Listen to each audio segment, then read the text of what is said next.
Então vamos iniciar a nossa sessão de hoje, a nossa aula de hoje. Eu gostaria de começar por agradecer a todos o facto de terem a câmara ligada, que isso é muito importante, uma vez que vamos ter aqui uma conversa.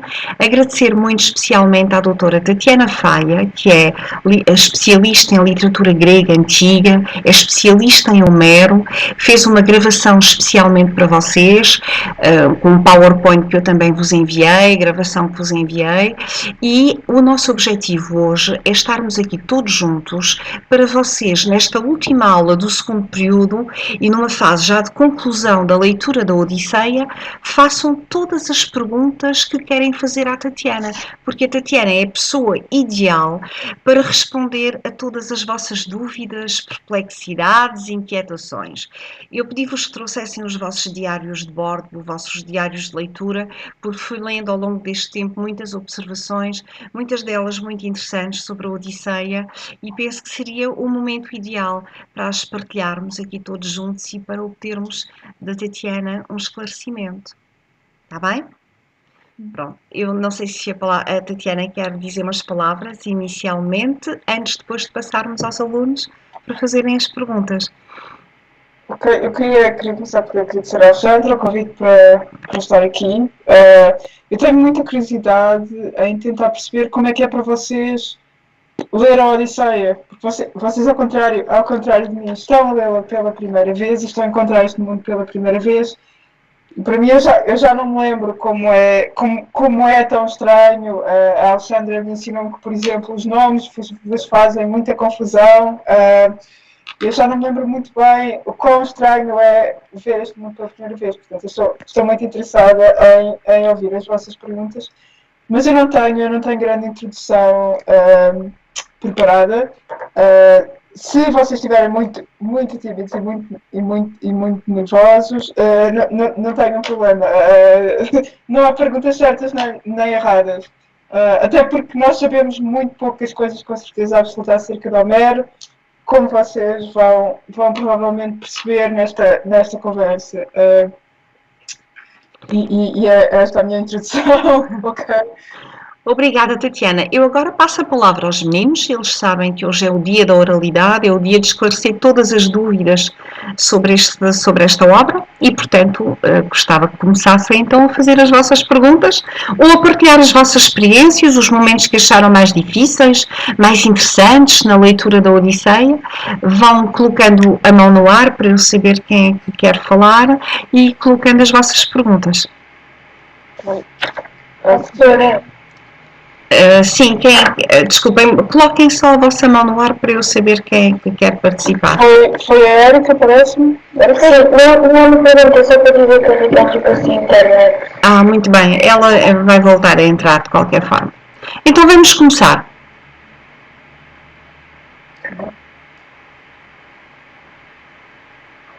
Teresa?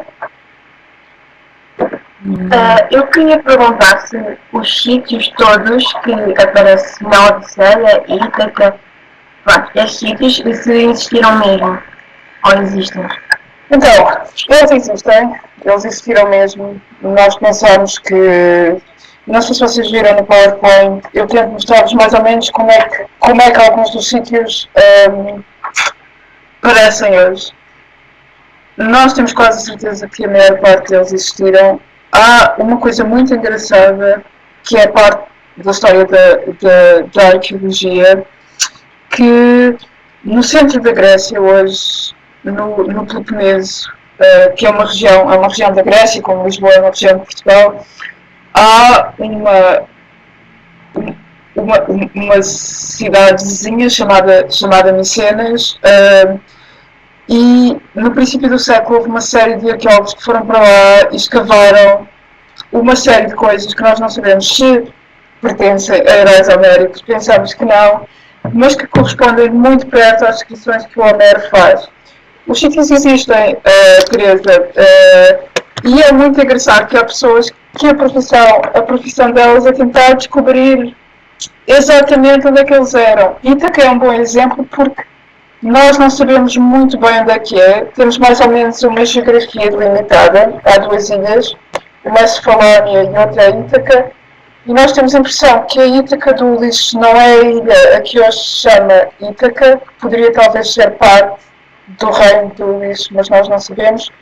Mas temos quase a certeza absoluta que há uma parte da ilha de Cefalónia que é onde Ítaca era, porque é a única que encaixa mais ou menos nas descrições que o Homero faz do sítio. Isto faz sentido para ti, Teresa? Então é uma espécie de coisa que nós temos de tentar descobrir, mas os sítios existiram mesmo. Nós pensamos, a pergunta que tu fazes quando tu perguntas se os sítios existiram mesmo, liga-se depois a outra. Será que estas pessoas eram personagens históricas que existiram mesmo, sei lá, como o Dom Afonso Henriques existiu? É difícil de dizer, mas nós pensamos que talvez haja uma ligação com uma certa realidade histórica, assim, até porque há uma cidade na Turquia que corresponde a Troia, que é outra cidade importante para o mundo de Homero, que está mais ou menos escavada e que corresponde, tem partes que correspondem mais ou menos à descrição que Homero faz. Responde à tua pergunta, Teresa. Responde. Ok. Temos aqui uma pergunta da Matilde. Homero realmente existiu? Eu gostava de conseguir pagar alguém para me dizer isso, Matilde, para me dizer ao certo. Esse é um mistério muito engraçado. Então, deixa-me tentar partir a tua pergunta em duas partes. A primeira é: Homero tem um nome muito estranho, porque Homero em grego quer dizer a parte.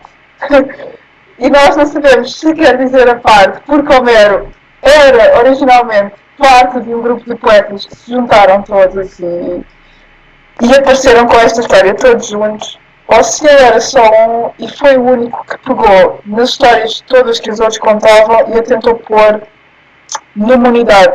Nós até pensamos que é bem possível que haja vários autores para a Ilíada e para a Odisseia, nós não sabemos ao certo.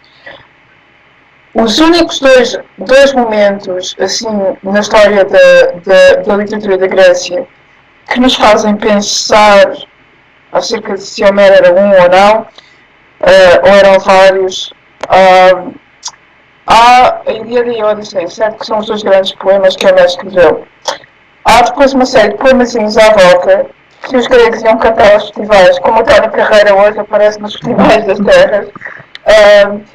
E que há um em que aparece uma personagem que diz que é Homero e que se descreve a ele próprio. E ele diz para as raparigas do sítio onde ele está a cantar, para elas se lembrarem que ele é o Homero, o poeta cego da ilha de Quios, que é uma ilha que existe na Grécia, e para elas não esquecerem que ele é o melhor poeta de todos, que é o que ele quer ser lembrado. É engraçado que, se vocês se lembrarem da Odisseia, há também um poeta cego, que é o Demótico, que é um poeta importante. Eu não sei se aparece na versão que vocês leram, mas na versão completa o Demótico aparece. A resposta, Matilde, é: nós não sabemos se Homero existe mesmo, sabemos que temos as histórias que elas chegaram até nós, não sabemos como. Isso é um mistério engraçado. Muita gente tenta contrariar ou defender a hipótese de que Homero existiu com base na única coisa que temos, que é os textos.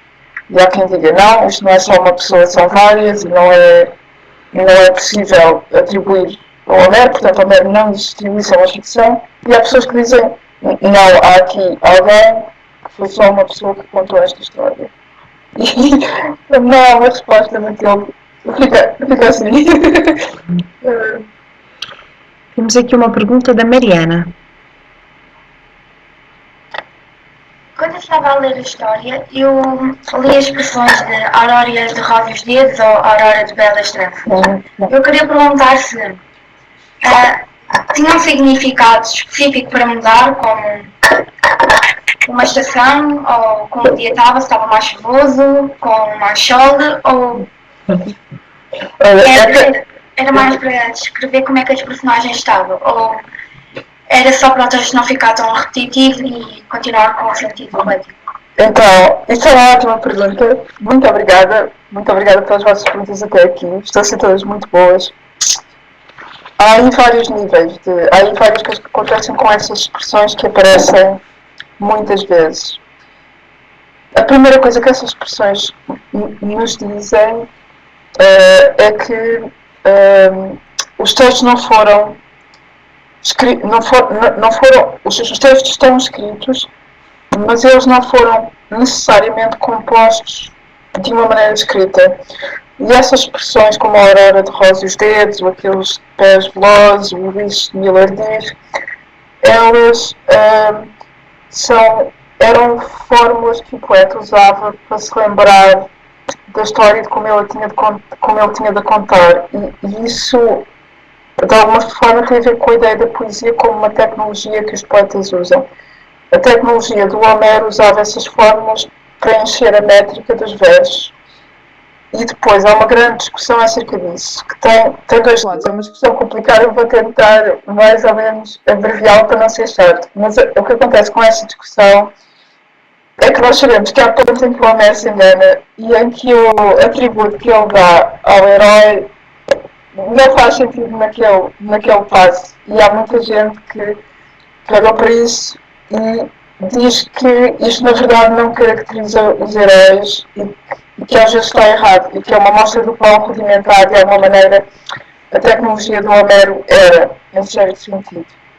Há depois uma série de gente que tenta demonstrar que na verdade é muito inteligente a maneira como o Homero usa essas repetições, porque de alguma forma elas apontam para trás do caráter e da personalidade das personagens que estão sempre lá, mesmo quando não parece fazer muito sentido.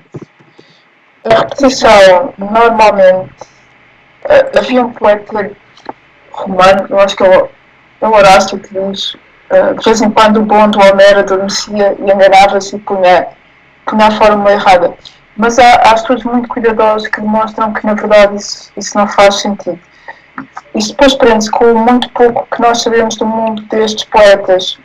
E, na verdade, uma das coisas que mudou completamente a nossa percepção do Homero e aquilo que nós sabemos acerca dele é que, no princípio do século, houve um estudioso americano que foi para a Sérvia, onde ainda existem poetas que não escrevem, onde ainda existiam, eu acho que ainda existem dois, onde existiam poetas que não escrevem, que são muito como Homero, eram iliterados e que um deles pelo menos era capaz de cantar poemas da extensão da Odisseia.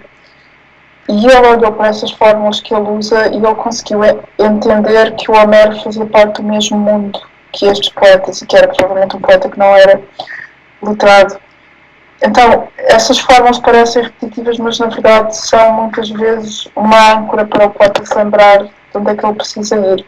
Nós tentámos descrever, há estudiosos que tentaram descrever porque é um dos grandes mistérios acerca da Ilíada e da Odisseia, e é um dos grandes mistérios que são interessantes para nós, porque tu, eu, quase toda a gente, nós aprendemos a ler e escrever, nós não conseguimos imaginar como é a tua imaginação sem a escrita. Portanto, tu se queres preparar alguma coisa, se queres escrever um texto, se queres, normalmente tu escreves, e se dá tempo para preparar, para ver, para pensar, como num texto.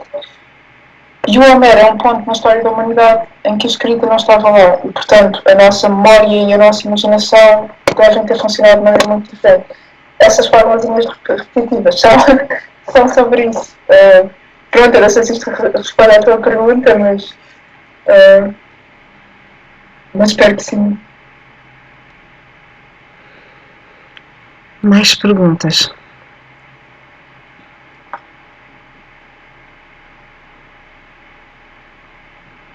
Podem ser perguntas ou observações ou partilha das vossas impressões de leitura que vocês têm aí convosco e podem... Raquel. Você era gostava de alguém de leitura? É que eu estava aqui a ouvir e não tive tempo de responder. Não percebi? Você gostava de alguém de leitura? Como eu estava Pode, aqui com certeza. Sim, pode. Então, senão eu vou pedindo às pessoas que partilhem com a Tatiana as suas impressões de leitura e acabo por ir designando as pessoas, mas era mais simpático que vocês tivessem perguntas sem que fosse necessário interpelar-vos.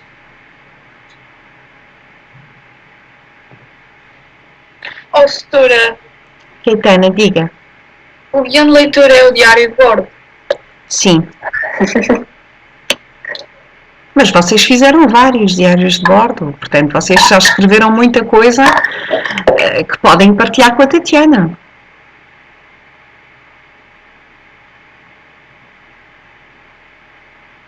Então.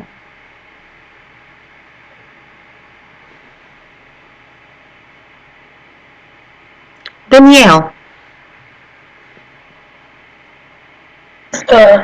Então, não quer partilhar nada com a Tatiana? O que é que o chamou a atenção nesta...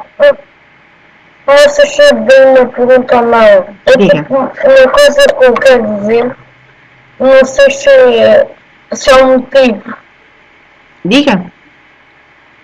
É porque lá na Odisseia não falou sobre a Guerra de Troia, não falou muito. Ok. Podia ter falado. Não sei se é um motivo, por isso não teria contado ou não. Obrigada, Daniel. Então, sobre a Guerra de Troia, é um pouco como uma série de televisão. Tens a série 1, tens a série 2. A Guerra de Troia aparece na série 1, aparece noutro poema que o Homero fez, que é a Ilíada. E mesmo na Ilíada é estranho porque ele não conta a Guerra de Troia toda, ele conta só um pequeno episódio da guerra. Queres que eu te conte como é que começa a Guerra de Troia, para tu perceberes onde é que o Ulisses aparece, ou tens mais ou menos uma ideia? Tenho mais ou menos uma ideia. Ok, está certo. Mas o que acontece aí é que, como era uma história muito, muito grande e que envolvia muitos heróis, Daniel, o que acontece é que o Homero foi só pegar nas partes que te interessavam mais contar. Isso acontece na Ilíada, acontece na Odisseia.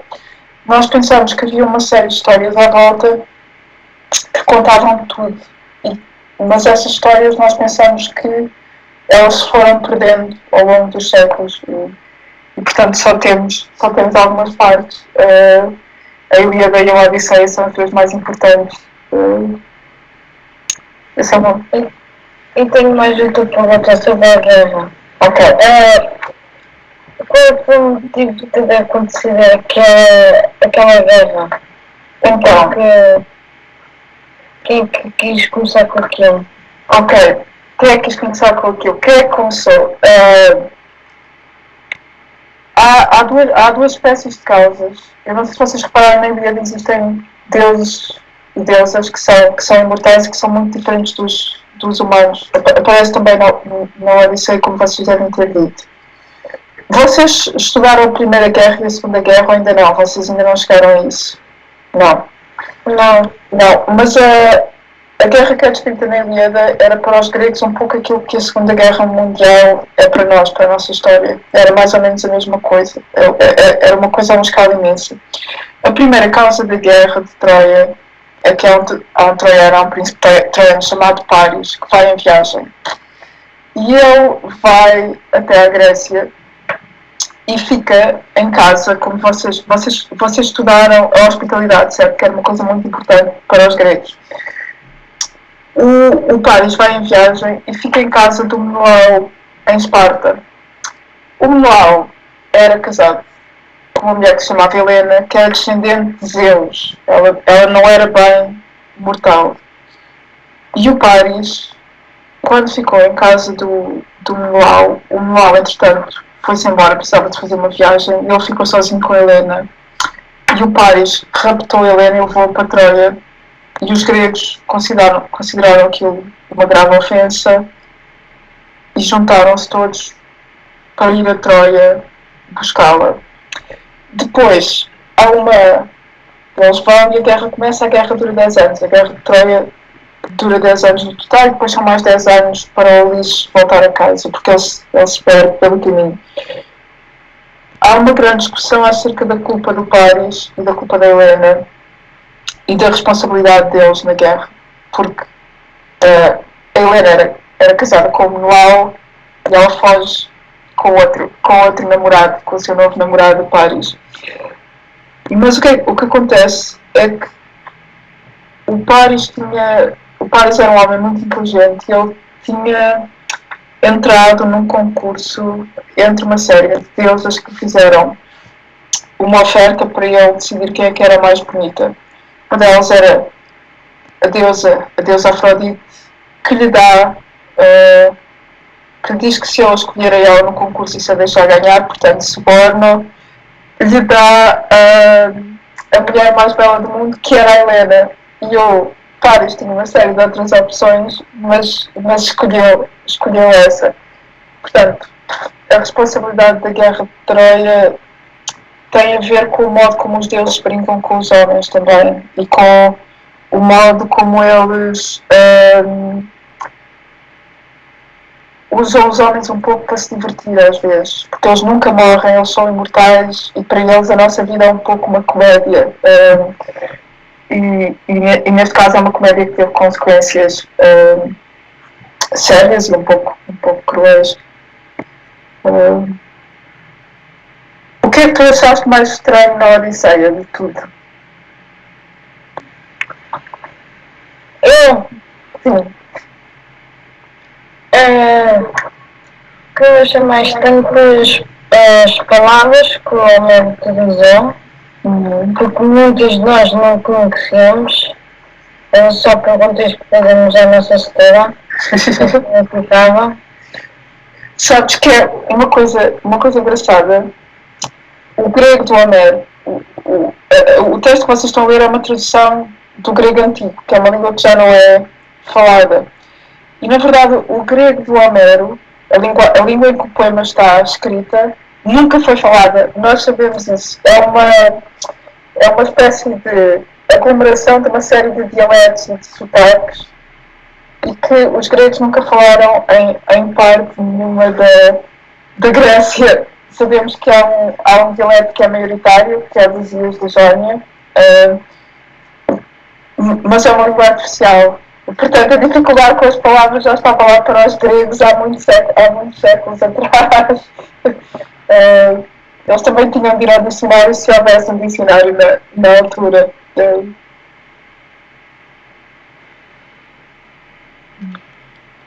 Diogo, gostava de o ouvir também.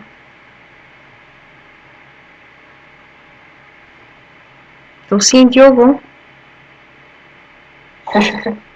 Vamos passar à Érica. Érica. A Teresa tem a mão no ar. Ah, tem? Eu não estou a ver. Então, Teresa, diga lá, se faz favor. Perguntar de novo se o livro foi baseado em fatos reais ou uma coisa assim mais ou menos. Foi baseado em fatos reais. Portanto, se a história da Helena aconteceu mesmo, não é? É isso que tu me estás a tentar perguntar, Teresa. Ou se a história do Ulisses aconteceu mesmo. Não há maneira de saber. É uma espécie de mistério. Houve uma série de arqueólogos que foram ao sítio que está identificado com Troia. Nós sabemos como é que Troia foi destruída, porque é com o cavalo de Troia que aparece na Odisseia. E nós sabemos que provavelmente quando os gregos saquearam a cidade, portanto entraram na cidade e começaram a destruir tudo, como a cidade chega ao fim com um violento incêndio. Há depois um terremoto que supostamente as muralhas de Troia eram indestrutíveis, elas eram mágicas e não podiam ser destruídas.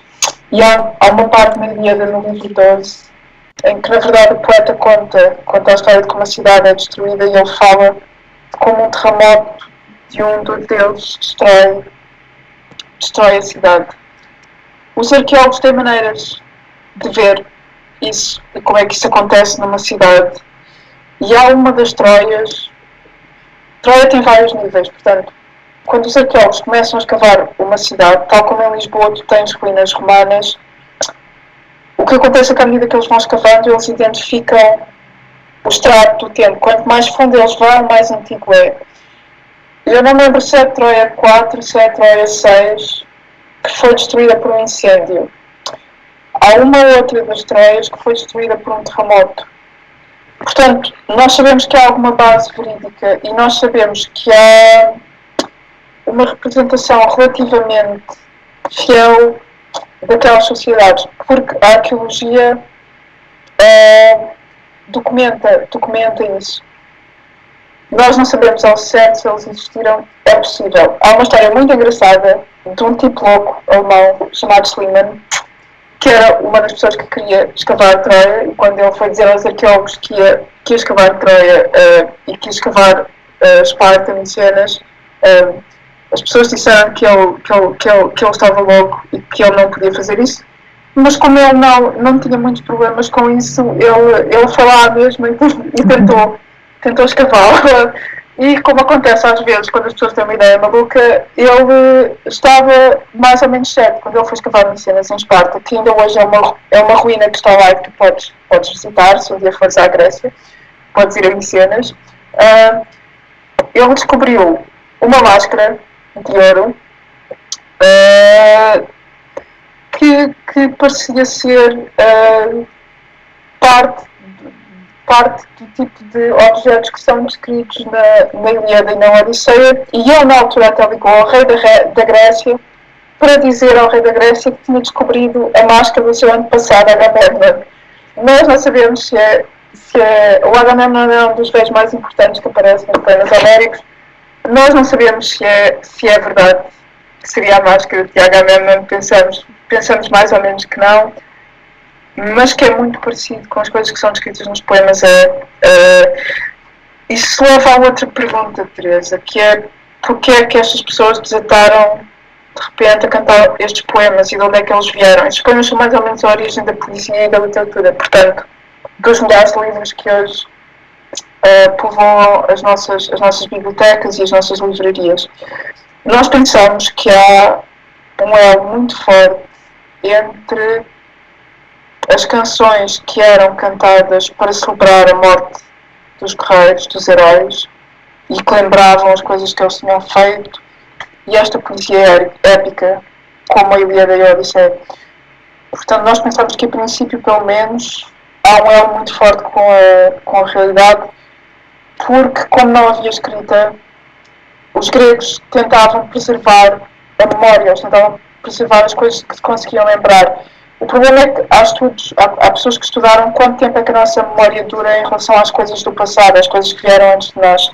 E nós pensamos que nós, quando pensamos na memória das nossas famílias, etc., nós só nos conseguimos lembrar, o mais longe que chegamos são 2 gerações. E os gregos tentaram contrariar isso criando estas canções, e tinham estes poetas que mantinham a memória destes feitos. E eles normalmente tentavam ligar esta memória destes feitos aos lugares destes acontecimentos. Por exemplo, se havia um túmulo de um herói algures e havia ainda uma canção para celebrar, os gregos conseguiam mais ou menos lembrar-se do que é que tinha acontecido e porque é que aquele sítio, aquele túmulo, ou aquele edifício, ou aquele templo estava ali. E era com essas canções que eles tentavam lembrar. Portanto, isto é ainda um momento em que a história também não existia como disciplina. E de alguma maneira o que eles se lembraram foi das vidas destes heróis.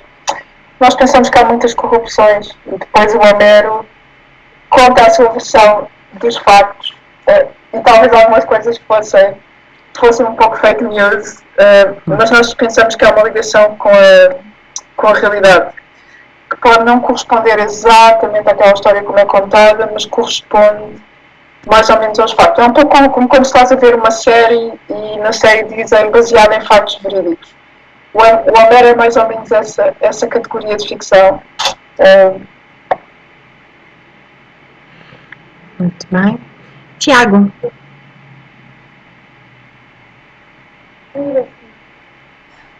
Uma pergunta, a leitura de um fragmento do seu diário de bordo, do seu diário de leitura, a partilhar com a Tatiana, se faz favor. Eu queria saber se todas as personagens que falam no livro existem. Se são?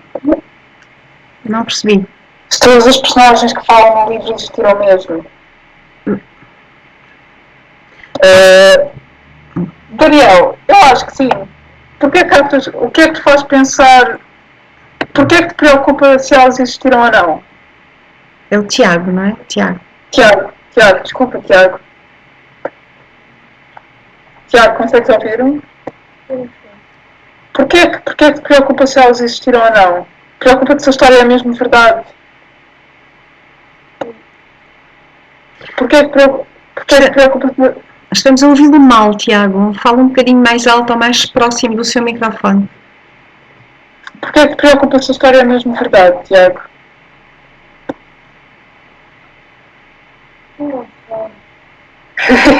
Não sabes, mas tens a impressão que haveria alguma coisa em falta se não fosse mesmo verdade? Tens a impressão que Homero te teria enganado se fosse mentira?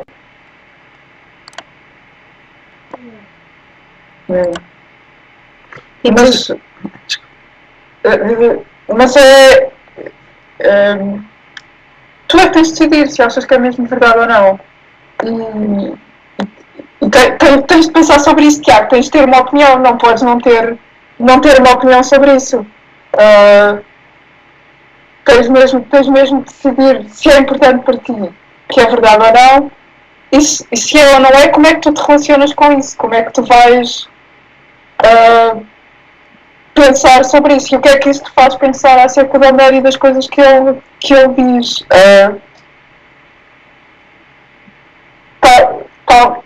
Talvez isso seja uma nota para o teu diário de bordo. Temos aqui uma pergunta da Raquel. Eu queria perguntar, não é bem sobre a história, mas eu queria saber a opinião da Raquel. Qual que mais gostou de ler da história de...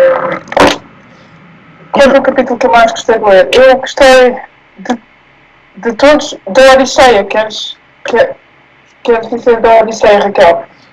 Da Odisseia eu acho que o meu favorito de todos, eu tenho 2 ou 3. Um que eu acho especialmente interessante é um que é de certeza absoluta mentira. É aquilo que nós não podemos dizer se alguns são reais ou não, mas há um capítulo que nós sabemos que tem de ser mentira, que não é possível, que é o capítulo em que o Ulisses deixa o mundo dos mortos. E em que ele encontra os mortos todos e fala com eles, e que de alguma maneira tenta descobrir o que é que se está a passar na casa dele e tenta descobrir uma maneira de voltar a casa indo ao mundo dos mortos. Porque é engraçado tentar pensar o que é que isto quer dizer. Alguém que quer tanto voltar a casa que está disposto a ir ao mundo dos mortos perguntar como é que é possível voltar a casa. Raquel, tu tens um livro favorito? Não tenho, mas se me perguntasse eu acho que diria o terceiro. O terceiro, este é o Poema Coringa, certo?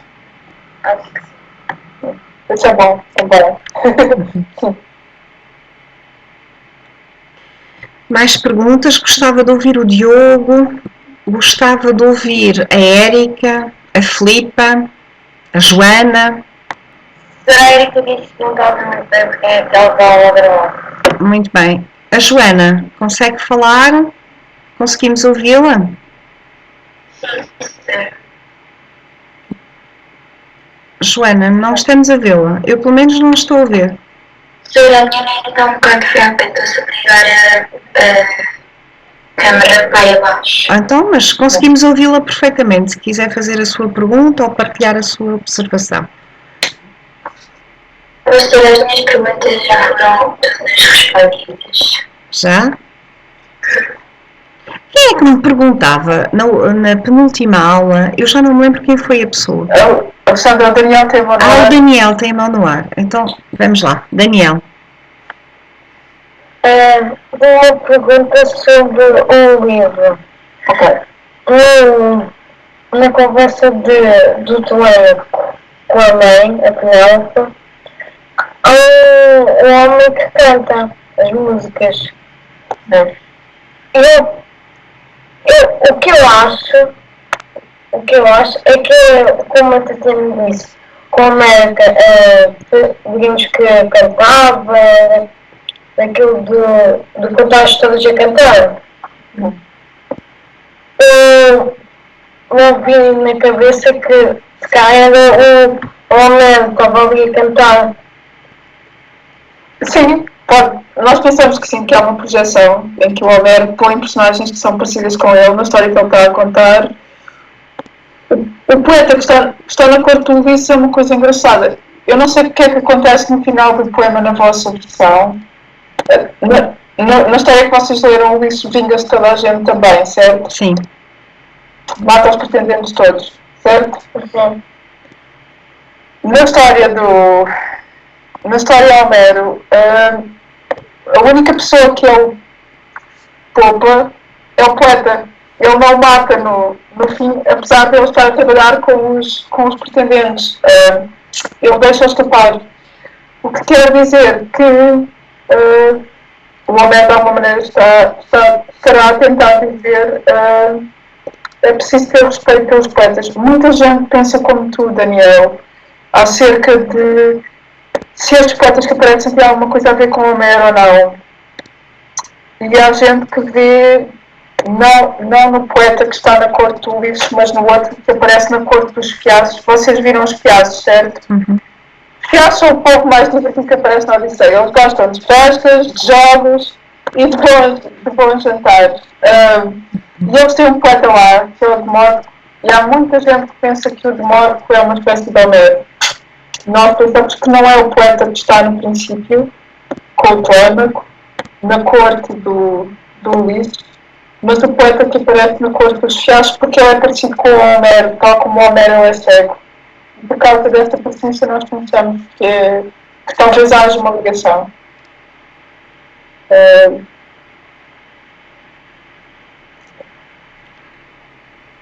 Havia uma pessoa no outro dia que me fazia uma pergunta sobre a adaptação, mas eu não me lembro quem tinha sido. Quem foi essa pessoa que me dizia no outro dia, mas à medida que eu for formulando a pergunta, se calhar a pessoa vai se lembrar, que era, mas então se o Frederico Lourenço, se a versão do Frederico Lourenço diz adaptado para jovens, como é que isto é adaptado para jovens, se a linguagem é tão diferente? Quem é que me fazia essa pergunta? Eu sei que havia alguém... Eu já sei que foi. Então, O André. foi o André, exatamente. O André disse-me há pouco que estava na rua, que está a ouvir toda a conversa, mas que não vai ligar o microfone porque está com muito ruído, muita interferência. Mas se calhar tínhamos aqui também a oportunidade de ouvir a Tatiana sobre isso. Ele dizia, mas se isto é adaptado para jovens, porquê é que a linguagem não é a linguagem dos jovens? Ok, isso é engraçado.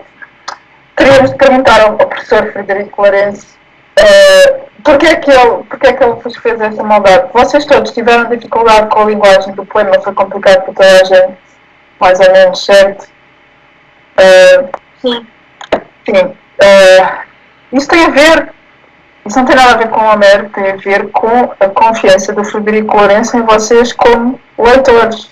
Ele imagina que vocês são capazes de olhar para estes poemas, para este texto, que é difícil e que está escrito numa linguagem difícil, ele pensa que vocês são capazes de o ler como ele está.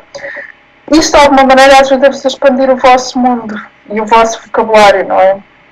Aquilo que nós sabemos e o significado destas palavras difíceis que aparecem, à medida que nós vamos aprendendo, estas palavras vão explicando coisas acerca de nós também.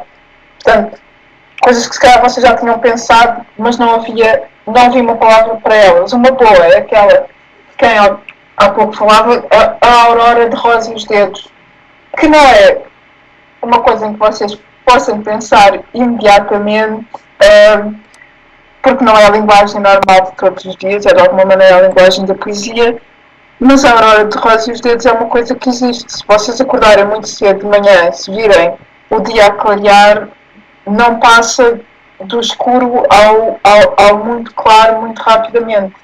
Há ali um ponto em que o raiar do dia, o princípio do dia, é vermelho, o céu está vermelho e vai clareando e passa ali por uma cor quase rosa.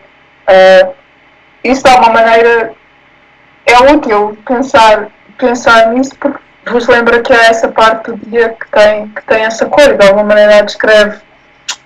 Portanto, eu acho que a linguagem difícil tem a ver com isso. Tem a ver com fazer-vos pensar nessas coisas mais difíceis e mais estranhas. Há traduções que são mais acessíveis, mas eu acho que o professor Frederico Lourenço achou que vocês não eram palermas e que conseguiam ler um texto com vocabulário mais elaborado. Acho que foi por isso, mas não sei. O que é que vocês acham?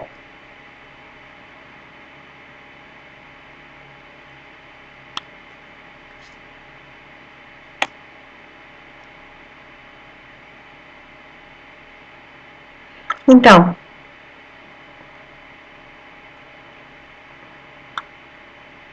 ninguém quer dizer nada?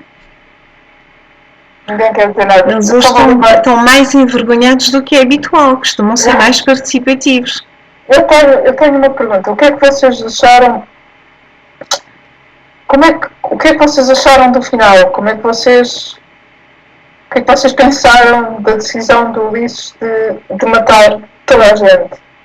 O que é que vocês pensaram sobre isso? Não era necessário isso. Não era necessário. A Mariana tem a mão no ar. O Daniel acha que não é necessário. Eu achei um pouco exagerado, mas se tentarmos ver o lado do Ulisses, faz sentido, porque os pretendentes eram arrogantes, estavam a consumir os bens do seu palácio e pretendiam a sua mulher, por isso. Faz sentido. Eu acho que o Ulisses matou os pretendentes.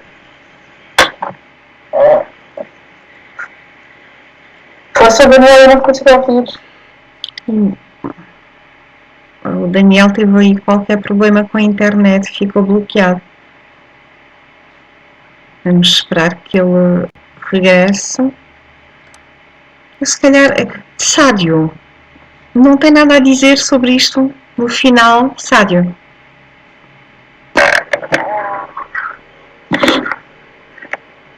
O que é que achou?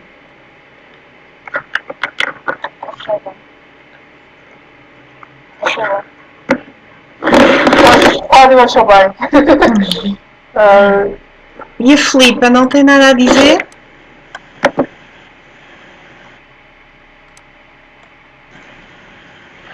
Só consegue me ouvir? Sim, quem é que está a falar? É o Daniel novamente? É o Daniel. Então, diga lá, Daniel, desculpa, eu tive um problema com a internet, foi? Daniel? Agora perdemos outra vez o contacto com ele. Daniel, talvez tu desligares a tua câmera, talvez consigas fazer a pergunta.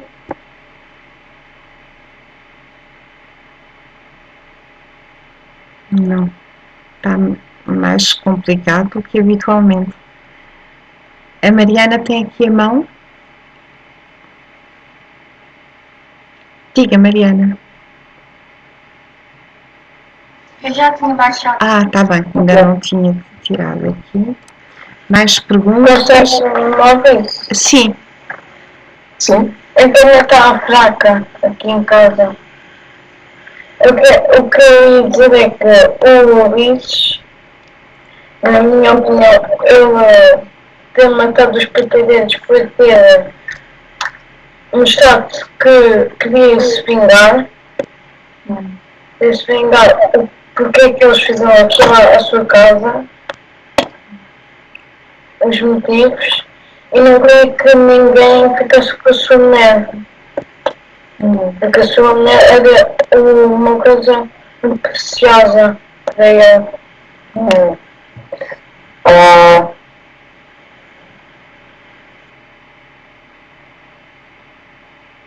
Mais alguém tem. Daniel, eu já tento falar um pouco mais sobre isso, porque é complicado a questão dele matar os pretendentes todos e porque é que ele o faz. Tem a ver com coisas que são mais tem a ver com o que está certo e com o que está errado no mundo de Homero, que não é necessariamente o que está certo e o que está errado no nosso mundo hoje. Mas eu queria ouvir mais opiniões. Há alguém que acha que o Ulisses estava completamente errado e não o devia ter feito? Além do Daniel que acha que está certo, há alguém que possa contrariar a opinião do Daniel?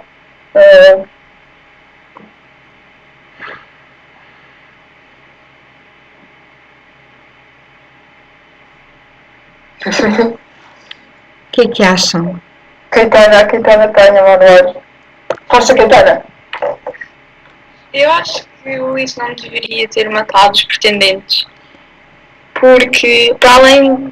Ok, eles são maus, mas é uma vida, tipo. É uma vida, toda a gente merece viver até ao fim. Isso é verdade. Isso é verdade.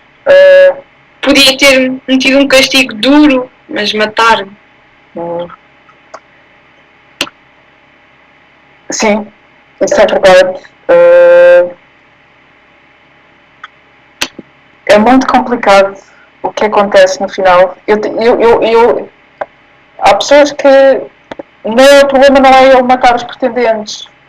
Os pretendentes, eles são homens que estão na casa dele, que são uma ameaça e que o teriam morto. De alguma maneira, nós podemos tentar pensar que há uma certa legítima defesa. O Ulisses, na verdade, está sozinho, tem só o filho para ajudar e eles são uma ameaça. Mas ele, por exemplo, ele mata as servas todas. Ele mata as raparigas que estavam a trabalhar em casa dele, que tinham colaborado com os pretendentes. Não há motivo nenhum para o fazer de alguma maneira. Ele é especialmente duro. E aqui nós temos de pensar em algumas coisas. A primeira é que a moralidade da sociedade américa não é nossa.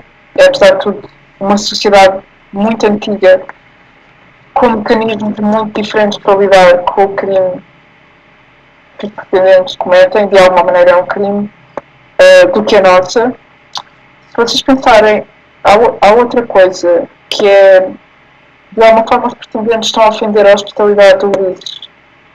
E estão a abusar dela. E, de alguma forma, numa sociedade que é mais violenta do que a nossa, o Ulisses teria o direito de decidir o que fazer com eles. E, de alguma forma, nós temos a impressão que, pelo menos para os padrões daquela sociedade, é legítimo. Não é para a nossa, mas ele tem direito de fazer aquilo.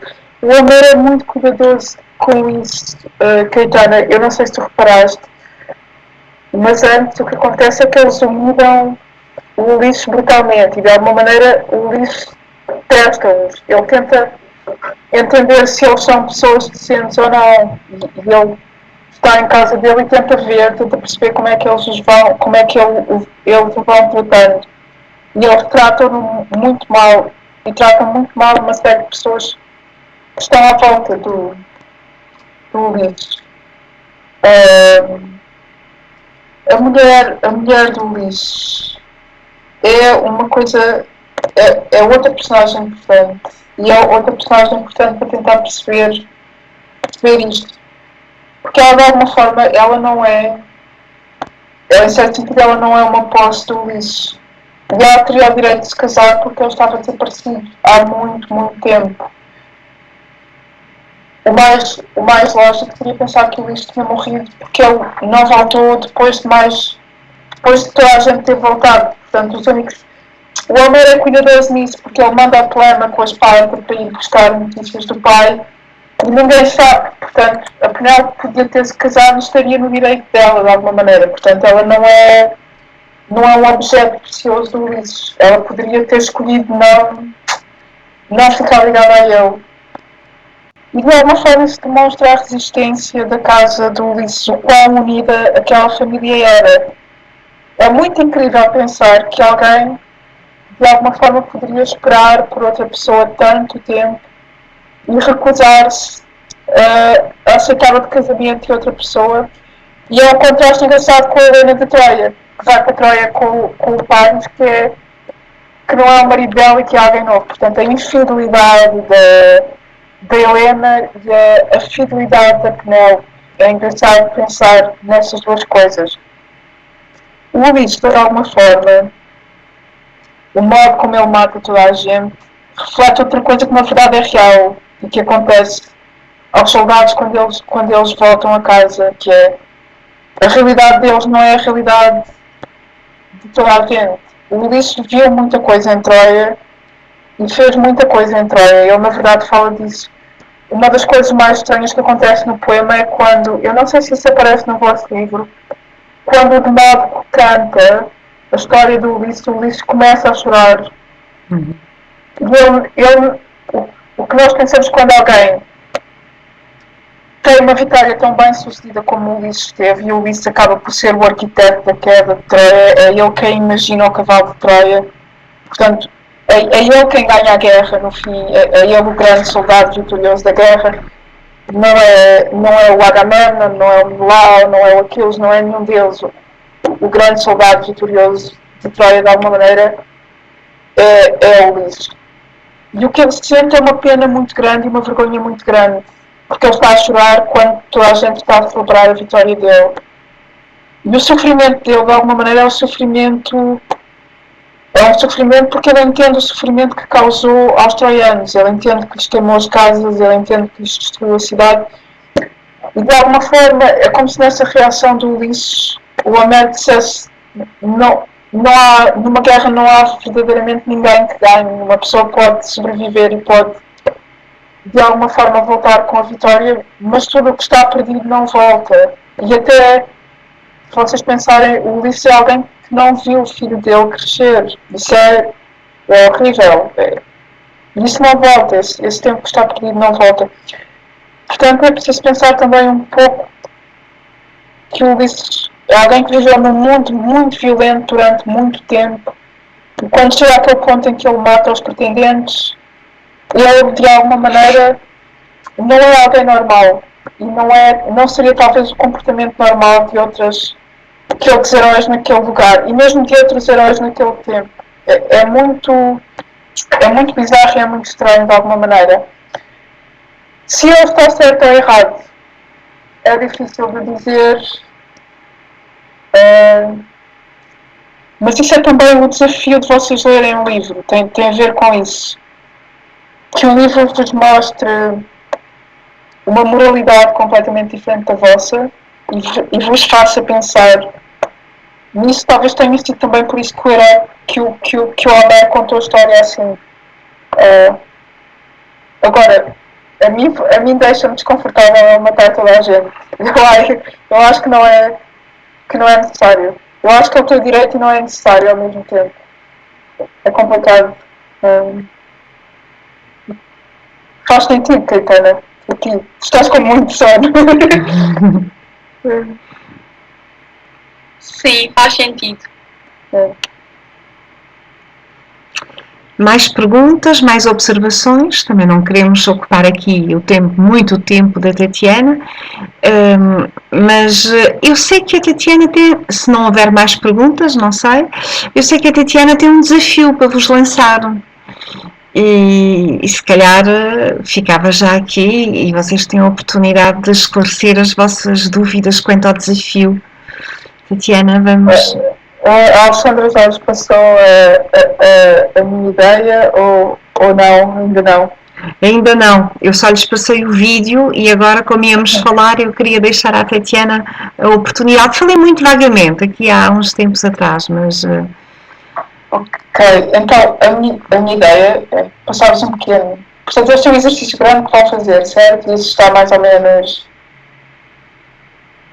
preparado ou ainda não? Não, eu já lhes disse que eles vão ter que fazer um exercício que, aliás, em colaboração com o professor de teatro, não é? Ok, pronto, esse então não tem nada a ver comigo.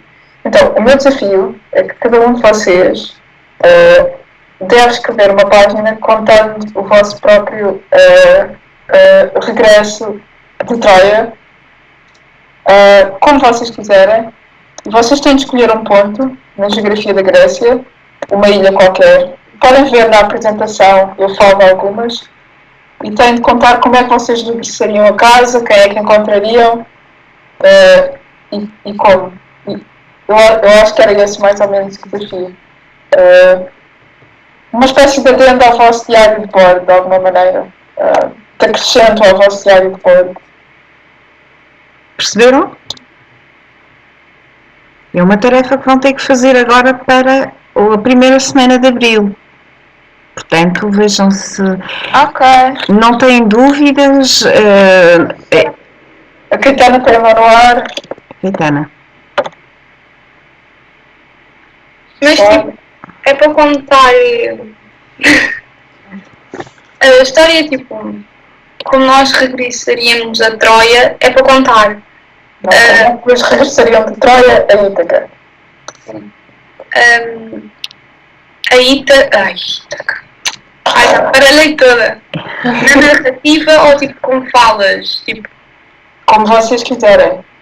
ok. Se queres contar só como se fosses tu a contar na terceira pessoa, como alguém que viu só a história e contas, está certo? Se quiseres com diálogo também está certo. Pode ser só um diálogo até, se quiseres, em que tu encontras alguém e essa pessoa e que lhe contas a história como é que se passou. Faz sentido, Caetana? Sim. Ok. Mas eles é que são os personagens da história, não é? Portanto, Eles é é a que são os Caetana, personagens. o Tiago, a Margarida, cada um deles vai contar esse. E eles podem até escolher um nome tão esquisito para o seu alter ego como os outros nomes do Homero. Exatamente.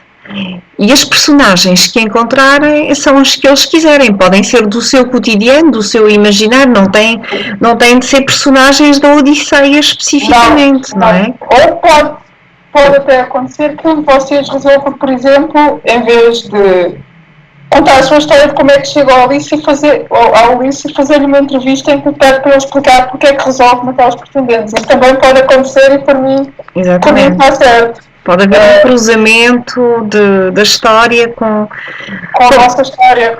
Exato. Como aconteceu, aliás, naquele dia, não sei se vocês se recordam, ainda em janeiro, das aulas presenciais, em que, salvo erro, foi o André e a Marlisa que disseram que tinham conhecido um Telêmaco, um verdadeiro Telêmaco, não é? Tinham ido à Baixa e tinham conhecido o Telêmaco. Temos aqui uma pergunta do Sádio, não é? Há 5 mãos no ar. Ana, eu estou a ver duas, não estamos a ver a mesma coisa no ecrã. Então, mas Tatiana, se conseguires ver mais do que eu, podes ir dando a palavra também. Ok. Eu estou a ver o Sádio. Sádio? Força, Sádio. Eu não sei muito bem o que eu vou fazer porque estava a travar. Estava a travar. Sádio, o que é para fazer é, tu tens de contar a história da tua viagem de Troia a Ítaca. E tens de contar o que é que encontras pelo caminho e como é que viajas. É essa a tarefa. Uma página. Mas pode não ter nada a ver com... Pode não ter nada a ver com o Ulisses. Podes despachar o Ulisses na tua primeira frase e depois contar tu a tua história. Mariana? Percebeste, Sádio? Sádio? Sim, sim. Ok. Mariana? Nós temos de falar, por exemplo, como nós falamos normalmente, ou tem que ser mais ou menos... Como tu achares melhor. Podes falar normalmente, está certo. Se achar que é a melhor maneira de contar a tua história é falar normalmente, está certo.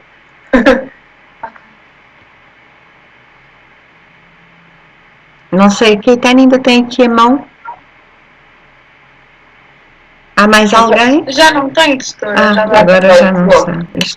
As internets têm velocidades diferentes. É tremendo.